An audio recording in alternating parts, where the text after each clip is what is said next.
It's this guy. Thanks for watching the video. Oh, you're still there. Need more details? Fine.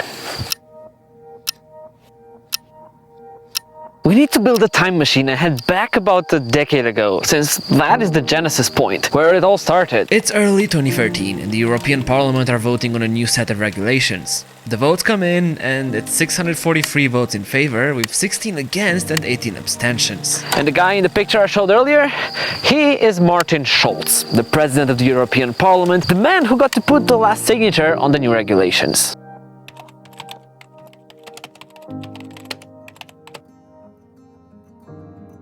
This was the main topic of the day, and these new rules created a timeline for introducing new emission regulations for motorcycles, Euro 4, and later in 2020, Euro 5, without us realizing the EU just released a deadly pill for the Yamaha R6. 1 decade ago, we had no idea. Well, kind of. We could have seen it coming in 2016 when Euro 4 compliance became mandatory in Europe. Along with it was Honda's announcement that they would stop selling the CBR 600RR. They argued that the investment necessary to update the CBR was too high and the sales figures couldn't justify it. At that point, we should have seen it coming. It wasn't a question of if, it was a question of when. And 4 years later, we found that out, with Yamaha officially announcing the retirement of the R6, along with other popular yet non-Euro 5 compliant models.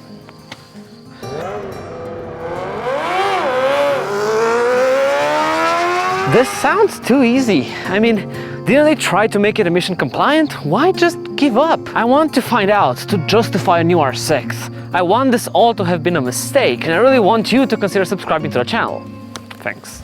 Brief history lesson. A century or so ago, the motorcycle world came out with the 4-cylinder engine as a solution to make riding such steeds smooth and comfortable. It's an inherently balanced design, with an effect that back in the 1900s couldn't be achieved with other configurations. But science evolves, materials too, and with that we managed to achieve similar levels of refinement with less cylinders, like 3 or even 2. Try to keep this in mind for the rest of the video.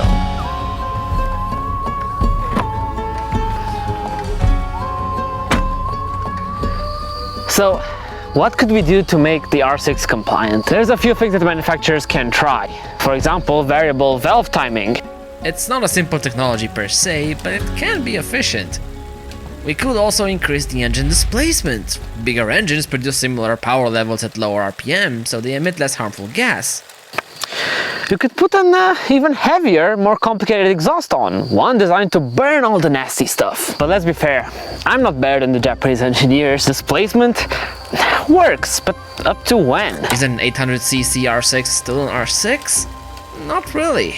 And at that point, it's really close to an R1 too. For the rest, well, Honda actually answered these questions already. To paraphrase their old press releases, bike engines are more complex than car engines. They rev higher, have to be more finely tuned and packaged in a compact and beautiful way. So any technology like variable valves can be really tricky to implement in such a small package for some models. And with exhausts, they admitted that yes, you could make a huge, ugly thing to make any bike pass Euro 5, but when the exhaust ends up weighing 40 kilos and is uglier than a monkey's armpit, you might have gone a bit too far.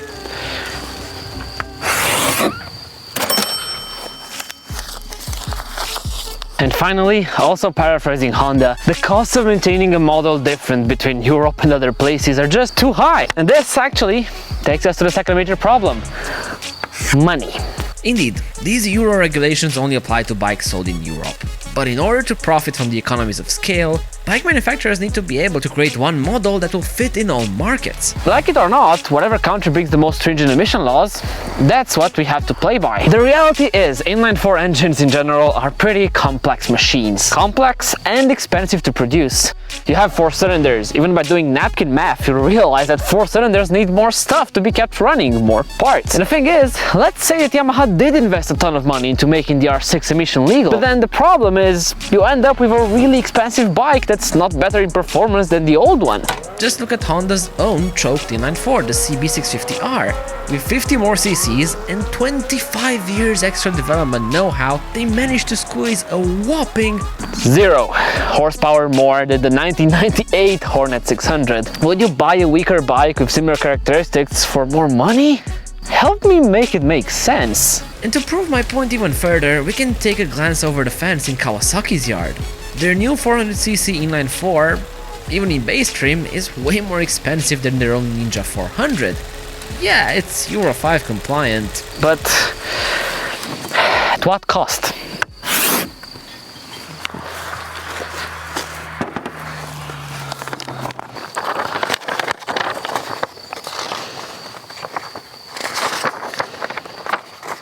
What also didn't help us was us, the two-wheel community. In reality, people just weren't as interested in the R6 as they used to be.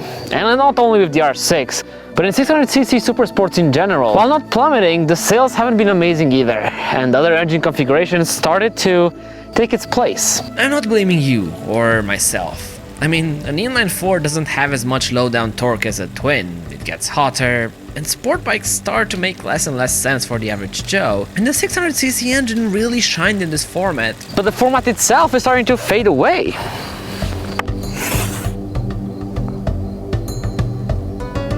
One saving grace came from Yamaha in the fact that they will still sell the R6 just as a track-only version. Yeah, that is just a band-aid.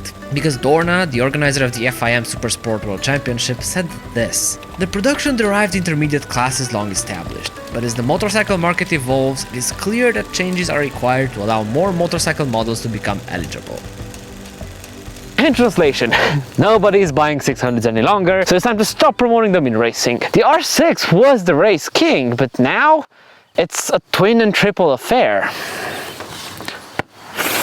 Let's say all the problems above could be fixed. Let's say that we could find some technology to make it pass emissions. We could invest a lot of money and somehow could charge the same for a new R6. Let's assume that in a perfect world, all this would be achievable. With all these assumptions, we would only need to have Yamaha on board to actually want to do this.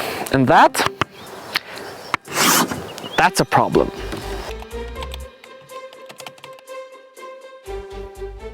You see, if I was Yamaha hearing this news, I might put a facade of mourning the R6. But deep down I'd be ecstatic, because now I have a justification to stop supporting another engine and just go all in on parallel twins.